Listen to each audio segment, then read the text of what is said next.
Welcome to the Wild Type Podcast. I'm Neptune the Chameleon. I'm Lyssa Lizards. And we're your reptile girlies.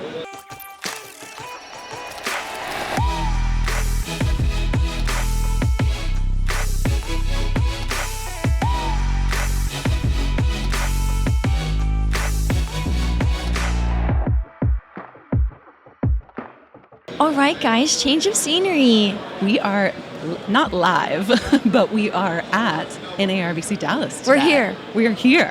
So it's happening. This is obviously a different setup for all of our Very video different. watchers.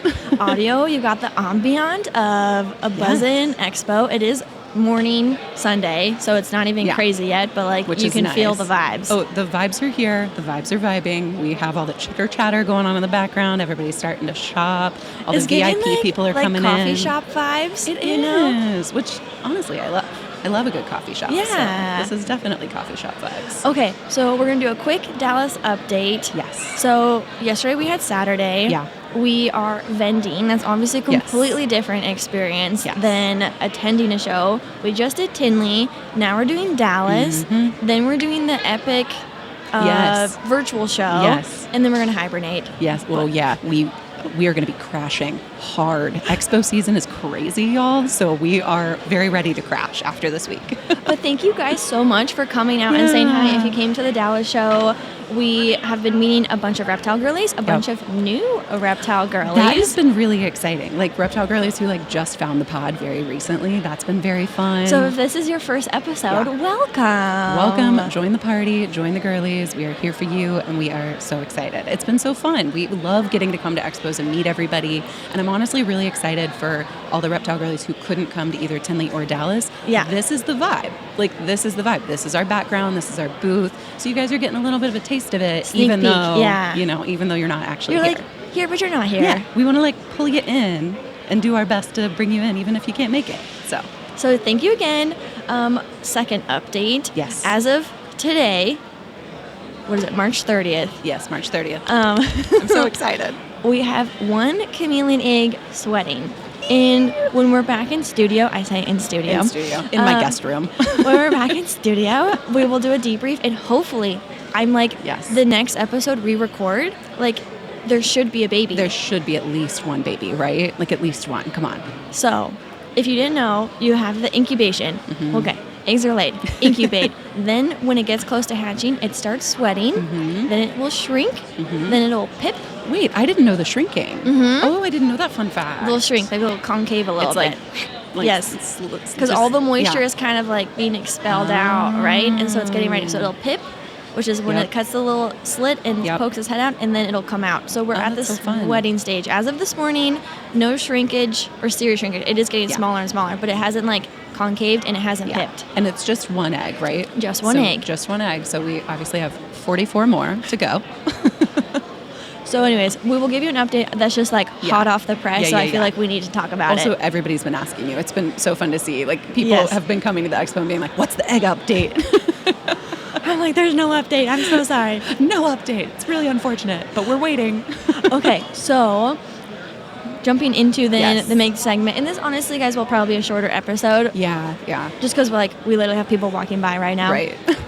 But back up. We were going to have a guest. Yes, we were going to have a guest, and we can't wait to interview her at the next expo. So stay tuned for the future episode. We're very excited. But we found out last night. Mm-hmm. So we came up with a new idea. And so this is on the fly, fam. This is really, really we are professionals. we got it together real quick for you guys. Yes. So we're doing types of people who go to reptile expos, which is so fun because there are so many different humans that show up at these shows in the best way. That's one of the best parts about the reptile community is like the melting pot of human beings, of like people from all different walks of life, all different backgrounds, and all kinds of cool stuff, and different people that come to expos for different things. Yes. Like, people come in with different intentions and different like goals, experiences, life perspective, things that they're trying to get out of the show, what they're shopping for, all the things. And it is so obvious when you're vending because you meet all of them, all the people. And so like one of our favorite things to ask when people come up to the shows, we're like, what are you looking for? Like what kind of reptiles do you keep? And so we kind of get a little bit of everybody's story, which is super fun. And we've gone to at least 20. Oh, God. 30. More. Who knows? A lot of shows. Many years of shows. A lot of different types of shows. Yes. So we also have our own personal experiences. Totally. We've been these people. Different people. This whole... We've like jumped around from like category to category. So this is going to be fun. Also, disclaimer. Yes. All of this is in like good spirit. Like, oh my gosh, yeah. Poking fun in like the most positive, sincere, like best way possible. Truly. This is our favorite part about the community is all the different people. And so this is 100%. So please don't like take this a type of way. No. If you're like, that's me. And they said that, like, no. We literally have been almost all of these. So like, I honestly, the ones I was like writing last night, I'm like half of them. So I'm like, so we're just going to have fun. Just this is like a fun, lighthearted topic. Absolutely. So the first one I had written down was the window shopper. Oh, yes. That's a good one. Yes. So the person who's just browsing the booths, but has zero interest in purchasing anything. Yes. And there's a lot of those. And that's totally fine because honestly, some people just come to the shows for the vibes. And I get it because I'm here for the vibes too. Like, that's absolutely part of it. And so it's fun, especially if you're a new reptile keeper. I feel like sometimes the window shoppers are newer keepers. Yeah. Where they're kind of coming in and they're like, I don't know what I want yet. So I'm just going to peruse and see what's out there. Flip side, you are a very experienced keeper. True. So you're like, I'm kind of good with what I have. I'm good on supplies. That's like me now. Exactly. Absolutely. That's why I'm like, I feel like that's a lot of what we 100%. do. So it's like very much, you're just like perusing. You're like, you're just here for the vibes. You're here to see who brought what, but like, you're not actually going to buy anything. Right. 100%. Okay. Next we have I don't have a reptile yet. Oh, there's so many of those. Yes. And it's so fun. And if you're one of these reptile girlies, this is like what I think is really interesting is a lot of the reptile girlies don't have like any reptiles yet. Because we'll obviously meet a bunch of you, new people, whoever, and we're like, oh, what reptiles you have? And then their response is, literally their response is just, I don't have any yet. Exactly. And it's shocking because we're like, whoa, we're like helping bring new reptile keepers into the hobby and it's so fun. But it's funny because like I said, those are the people that are kind of looking around looking for stuff and they don't know quite what they're looking for. Yes. They probably have some like species in mind of like, oh, I like blue-tongued skinks, but I'm not ready for it yet. Yes. Or they're planning. Like, they're coming for their first reptile or they're prepping, but they don't have them yet. Yes. Or they're just shopping for supplies and not the actual Okay, don't get ahead of yourself though. Don't get ahead of yourself. Okay. Next one. The veteran that knows all the vendors. Yeah. I also feel like that's us a little bit these days. Slowly. We're getting there. Slowly but surely. We don't know everybody, but we're building those relationships. Yeah. Absolutely. And it's so fun. It's really fun because now it feels like when we come to expos, we get to like see our friends. But we'll be walking and then there'll be a person that'll be like, hey, hey Susan, hey Bob, hey Kevin, hey Karen, whatever. 100%. And they're just like saying hi to everyone. Yeah, and you're like, wow, how do you know all these people? Like, you're so connected. Yes. Like, I'm so impressed. And they very much come for the people. Yeah, and like veterans, the perfect word because it's very much people that have been in the hobby for like a decade, 15 years, 20 years, 25 years. Like they've been in it. They know what's up. Yes. Okay, next one I have the t-shirt collector. Oh, yes. That's a fabulous You come one. for the merch. Yes. You come for the swag. Honestly, again, man, so many of these really are us. Well, that's why I'm like, if you take offense to any of these, I'm like, I'm it's so sorry. Too. That's like literally us. I guess I should be offended. Yeah, it's like, no, because I literally am at the point where I love scanning and looking for like cool reptile shirts because you don't see them, at shops and things as often. Yeah. Like some shops have them, but at an expo, there's so many and there's so many different kinds of designs. There's so many different things. So that's one of my favorites. Exactly. And one of our favorites is getting show shirts specifically. Yes. Like obviously we love vendors and stuff and we'll like pick up a few, but like you got to rep the merch from the show. Oh, 100%. And if you saw our Tinley recap episode, so that we were both wearing our new ones. You got the frog one, I got the anaconda one, and I'm currently eyeing the Gila monster one. Coming soon. I'm very excited. It'll probably happen right after recording this. Yeah, definitely. Because they run out of sizes. I know. I'm like, I got to run over there. I don't want to miss my shirt. Okay. Have any popped into your head? Yes, I was going to say, so in addition to the t-shirt collector is also the pin collector. I think we can broaden this knick-knack collector. Knick-knack collector. And maximalist. Trinkets. Maximalist to my freaking core. It's who I am. Literally, our booth yesterday had like a bare spot on the table, and I was like, I must go get a plant for this bare spot on our table. So the trinket collectors, there's so many different kinds of collectors that come to these. T-shirts, pins, fidget toys, which is such like a funny thing. There's the freeze-dried candy. Some people come and get that. Keychains are big. Yes. Like did you say 3D printed stuff? Yes. The fidget toys. But 3D printed printed stuff specifically. Yeah. There's also, I saw 100% pure beeswax candles, which are non-toxic and fabulous. There's also a lot of food. There's a ton of food. Yeah, there's just all kinds of stuff. You can really collect a ridiculous amount of things from reptile expos. Oh, the patches. People sell the patches. Yes. Like, there's just so many things. This is so smart from a vendor perspective. 100%. Because if someone's not financially, emotionally, whatever, ready to commit to an animal, yes. You can still make a sale, though. Yeah. You can still, it's like the low-stakes purchases. Exactly. But they're also some of the funnest purchases. That's truly one of my favorites. Yes. Okay, that's a good one.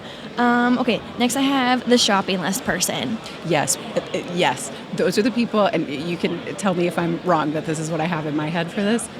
These are the people that come in with they've done their freaking research. They're ready for the animal. They're, well, not entirely ready for the animal, but they're ready to get everything for the animal that they may need. Or if they already have the animal, they have a very specific list. And I was coming from the perspective of you're just coming here to get, supplies. A Pangea gecko food or new cork bark or like whatever it is. Or you're like, I need isopods, I need feeders. Or you're building a brand new enclosure and you're coming for plants or whatever. And specifically, let me tell you, cork bark. Yes. Get your cork bark at expos. It is so much cheaper. Lots of places do all kinds of. Pangea does like a $20 like grab a bag. As much as you can stuff in there. As much as you can fit in the bag. It's incredible. So the wood and the branches at expos are superior. Yes. So the shopping list, right? They're they're on a mission. They know what they're getting. They are not deviating from the shopping list. They have their budget planned. They know exactly what they're looking for. They're like, we are good. Yes. Okay. That's the one I had. So on that same train of thought, is the I'm only here for blank reptile. Yeah, which is this very similar. Yeah, yes. It's like they know but exactly from the what they want. animal perspective, they're just I'm here to get this animal, and like that's it. But the cool thing about expos is like the species that you want, right? Like I want a blue tongue skink, or I want a corn snake, whatever. But the fun part about coming to the expos is you get to peruse all the tables and you get to find all of the different vendors that have that species. Yep. And then you get to pick your baby specifically. Yes, this goes back to our episode we did buying online versus in person, right? This is the advantage of buying in person, and you get to take them home that day. Right, which is just very fulfilling. I feel like there's a hair on my notes because it's like very itchy, and I'll find it after this and I'm like, I knew it this whole time. It was a dog hair. Oh, the worst. Okay, this one I thought was funny. The friend that got invited. Oh my God, that's so accurate. So we're now at the point of my list where she doesn't know what I've written down. She knew all the other ones. We chit-chatted about some of them last night, but these ones I don't know, and that is so spot on. And I have been the friend that has brought the friend. Yes. I have had my friends come, and they're just like, I don't know what this is, but it's and interesting. We see them because we'll meet a reptile girly, and then there's the friend that's like standing slightly off to the side and just like kind of like and watching it all go down. In those conversations, sometimes we'll look at them and we'll be like, so what do you keep? And they're like, nope. Nothing. I'm here for her. Nope. We're like, oh, okay, that's totally cool. So the same train of thought, because the next one I had was the significant other that got dragged along. 1,000%. Yeah, currently, mine is standing right there. He's manning the booth while we're doing this. So yeah, that is 100%. You rope in your partner and you're like, come along for the ride. And it doesn't have to be dragged along. They could be supportive and they're also into reptiles, but you can tell which ones are in fact dragged. Yes, you can. And they're very much so obvious. And are very much paying their dues. They're like, I don't want to be here, but I'm supportive. And the bare minimum level of support is physically standing here. I'm like literally like crying laughing at that. That is way too funny because you can tell. It's beyond obvious in a good way. And then there's the one that they're newly dating, right? Yes. And so they're like excited and eager and they're wanting to learn. And those ones are interesting because they usually ask the most random questions. Like they ask weird, random, obscure questions. Or they're starting to get interested in reptiles. You can tell. Like the one person was like, is the reptile person, and the other one is the like new significant other. Like this is their first show, and they're going, oh, well, I kind of like the frogs, right? Or I kind of like the snakes, right? And it's usually the opposite of whatever that person keeps. Like 100%. Maybe they're a gecko keeper, and then their significant other was like, dart frogs were cool, and you're like, what? Those are not even remotely similar. What do you mean? What do you mean? Yeah.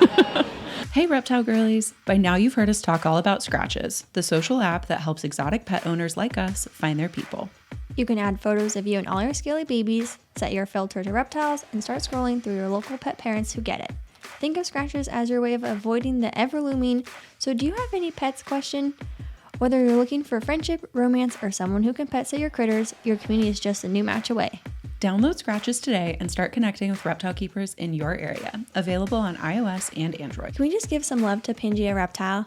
I mean, always. My geckos cannot get enough of their gecko food. Mine are actually pretty picky sometimes, but mine have never turned down the watermelon and fig and insect flavors. Pangea has so many flavors that even your pickiest gecko will find one they love.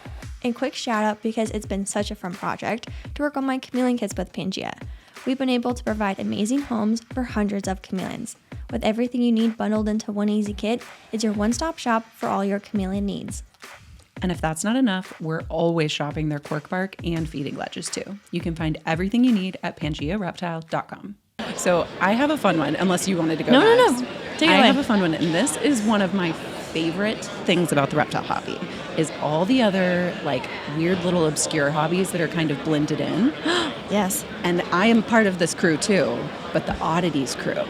Oh, yes. So I love this. So Oddities are very much like it's, some taxidermy. It's like wet specimens. It's like bone fragments or like different A lot things of bug like that. stuff too. A lot of bug stuff. Lots of cool stuff like that. And I'm very into that stuff. When my chameleon passed away, I got him memorialized into skeletal art, and it was incredible. And so I love the Oddities world. It's like I'm slowly dipping my toe into like that world. But there will be booths at reptile expos that are just oddities. Yes. Which I think is so cool and unique, and it weirdly fits right into the reptile world somehow. Yes. It's it also so cool. attracts a type of like crew that maybe like is here for the oddities and then is like, Yes. I'll stick around for the reptiles. Totally. Right? Absolutely. But then like we'll go to oddity shows and we're very much like reptile keepers and we're like, but we're like dipping our toe into the oddities world. Totally. I love going to the oddities expos. They're so fun.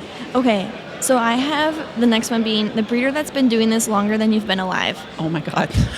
That's so accurate. This is at like 11 p.m. last night, guys. Like I'm like peak idea. Oh, truly. I literally told you last night. I was like, I love the way your brain works. But this is so true, right? These are the vendors, the breeders that like have literally been doing this longer than either of us have been alive. Like for sure. Which can go one of two ways, and this is where maybe this might get a little dicey, right? A little touchy. Either they're exuding expertise, experience, and you're like, oh my gosh, I want to learn from you. Or it looks like their booth is from the 1980s. And you're like, yes. I understand. I can tell you've been doing this. And partially is they're rightfully jaded a little bit of like, I've been doing this forever. I'm over it. This kind is of a what vibe. works. This is the level of effort that I am willing to put in. They have clocked hundreds of shows, right? Hundreds of hours, like all the time, all the commitment. It's like, you know what? You're jaded. I get it. That's so fair. After 40 years in the hobby, I'd probably have some like very specific opinions too. Yes. I get it. It's just that when you're walking the booth, yeah, you can tell. It is so obvious. And you're like, so is. There it is. Or you have like one conversation with them and you're like, and if you're a newer keeper and you're like excited and you're asking questions and they very much are like unenthusiastic and you're like, oh, moving on. They're like, buy it or don't. I don't really care. Yeah. They're like, it's either going to sell or it's not going to sell. I'm done. I'm good either way. I'm tapping out. Like, we're good. So that was a fun one. Okay, the content creator with the tripod. That would be us. Absolutely.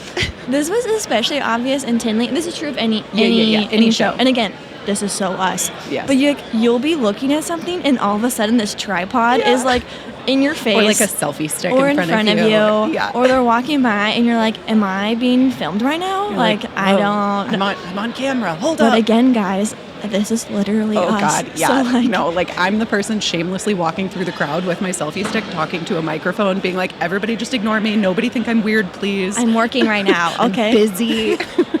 No, so, and it's so cool because there'll be the content creators that like, from like either channels you watch or whatever, but then there'll be people that you've literally never seen before walking around with a camera. And I'm like, I kind of want to know like, what's your shtick? channel? Like, what's your deal? Like, where can what's I find you? I want to see what your video, I want to see your perspective of the show. We love the newbie creators. Yeah. Absolutely. And that's my next one. Okay. Easy segue. So I wrote down one that was essentially, and this is adorable, we've been seeing this a lot, the next generation. It's cutest. It's so cute. And it's really special. I think because our brand is Reptile Girlies, we do get a lot of like younger reptile girlies that come up and talk to us. And so they always come up and hang out and like want to talk to us. And it's so freaking cute. But even like there's also like little boys running around. Yes, just the younger kiddos, period. And I will say a lot of them are vendors' kids, which I think is so freaking cool because that's a whole other world. And they also walk around here so confident. Oh my God, they just like they own the place. They for sure do. They're walking around, they're like, yeah, my dad's over there selling snakes and it's really cool. Yeah, retick's over there. Yeah, you know. And they'll also come in and they'll just be holding a retic and they're like, you want a pet her? And I'm like, whoa, okay, sure. That's so kid. true. Like they're not afraid of getting bit. They're not afraid of like anything. It's so interesting and I love it. So I want to add on to that one. Wasn't on my list, but like the family outing. Oh my God, yes. The ones with like the strollers. You know, this is very much like, it was like a thing to do for the day. Maybe they're reptile keepers, maybe they're not. Right. But like, it's very much like the family activity for the day, right? They've got all the kiddos like packed in their stroller. Like they paid the admission fee and like, great, we're going to be here for like 6 hours. Day. Kids are going to be tired. We'll be good. Their brains are working. And you can tell which of the moms are experienced with taking their kids to expos and which are like newer at it, just because the ones that roll up in not just a stroller. This is like a wagon wheel. It's like a buggy situation. It's got 2 seats with like seat belts, and it's and they can pack stuff that they buy in the thing. It is a wide load though. It is for like these aisles we're working with. So I'm like, but when you got 2 kids strapped to a buggy, like you're just committed. I would be committed too. Are you kidding me? Like, sorry, I'm gonna take up space. It is what it is. Excuse me, beep beep, coming through. Okay, that's good. I already had knick-knack collector. We talked about that. Yes, I have one. Okay, go for it. So this one is our plant gurus, our plant people. And I am absolutely this girl, and I will be going and getting at least 1 or 2 plants by the end of this. So very excited for that. But there are booths, and it could be for bioactive enclosures. It could be for house plants. It could be for whatever. But some people come to the reptile expos just to get some cool, rare, and exotic plants, which I think is really cool too. Absolutely. And it's cool. There's usually at least the shows we go to, 2, if not 3 booths that are like dedicated. Only plants. Just plants. And sometimes, this is my next one, but the isopod people. Yes. Some people literally just keep isopods. So true. It's so cool. We had a girl yesterday come up to us, and she was like stoked because she got 3 new isopod species. And that's the thing. If you're not into isopods, look into it, because just like ball pythons have like tons of morphs, isopods have tons of species. Yes. And their species have different colors, different spots, all different kinds of things. And it's really fun. So you can collect isopods too. That's very much a thing. And people keep them as pets. 100%. Yeah. And some people, and what I like about this, and this, like I said, goes hand in hand with the plant people, a lot of times the plant people will have like springtails and isopods on the table sometimes. And so a lot of people will keep terrariums that are just beautiful display terrariums with plants and isopods and springtails. Yes, absolutely. Yeah.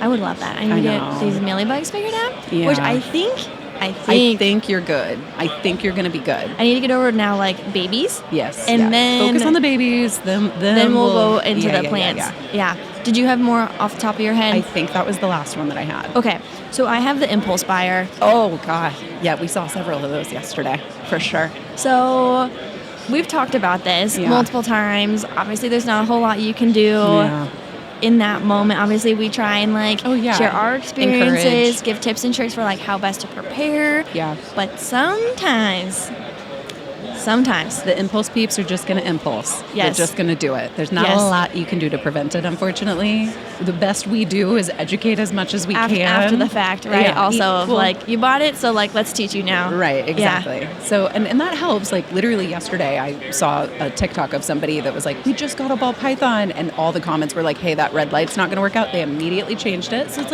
you try to educate after the fact, and that's okay. Absolutely. Yeah. And that's why we do what we do as 100%. Content creators of making resources so people can find us. And we try to be preemptive. We try to catch them before the impulse, but you can't catch everyone. Can't catch everyone. It is what it is. Yeah. So the impulse people, this always cracks me up when we'll meet people who will walk by our booth this direction or something, and they're like, yeah, I'm not getting anything. They come back 2 hours later. They're coming the opposite direction, and so I got this animal, and I was like, didn't you just say? I thought you were what? exhibit A of an impulse buyer. Yes. Well, and there was even a girl yesterday that came up and she was like, I'm looking for a Brazilian rainbow boa. She came back with 2 mourning geckos and I think something else. Like there was something else. Not a Brazilian rainbow boa. And I was like, girl, what happened? And she was like, I couldn't find a Brazilian rainbow boa, but I'm hyped about these. I was like, good for you. There you go. There you go. Yeah. And if you've done the research for the animal you just decided that day to purchase it, I think that's a different category. It is an impulse purchase because but it is a prepared, educated purchase. And I also feel like that's a part of the reptile keeper journey is like I'm now at a point where I can impulse purchase because I have all the supplies at home.